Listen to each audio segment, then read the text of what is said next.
I never thought of myself as older until I had to interact with a teenager recently. It was horrifying. I went to the store to buy the Golden Girls DVD box set for a friend, for a friend's birthday, and there was this teenager working there, and he was so stupid that it seemed like gravity was even overwhelming him. You know, like he was asleep at the counter, standing up like a horse, and so I had to wake him up and go, "Excuse me, do you have the Golden Girls DVD box set?" And he goes, "Gilmore Girls?" I go, No, Golden Girls." And he went, "Golden Globes?" And I went, "Yeah, I want the Golden Globes DVD box set. I have a U-Haul in a storage space. I want to fill it up with stuff."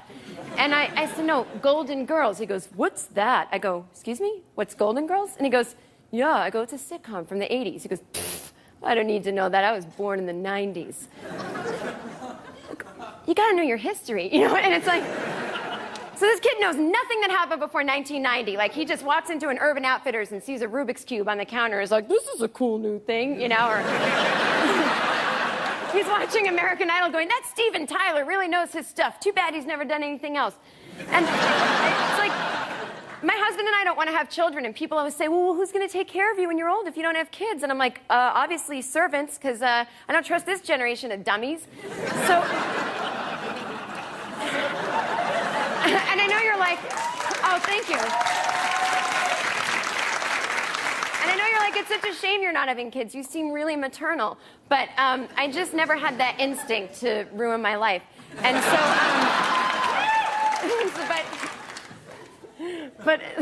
sorry. But people always say the same thing to me when I tell them I don't want kids. They go, "Oh, you're young, you'll change your mind." I go, "I'm not that young. I look young, but someone my age in colonial times would be dead by now." Probably from childbirth.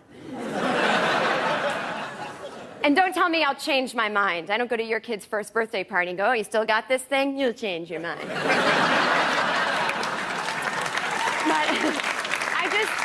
I don't think I'd be really good at caring for another person. I mean, I know if I had a kid, my husband and I were in bed, and our little daughter was in the next room going, "Mommy, I'm afraid. I think there's a monster under my bed." I'd be like, "Of course there is, honey, because that's where they live.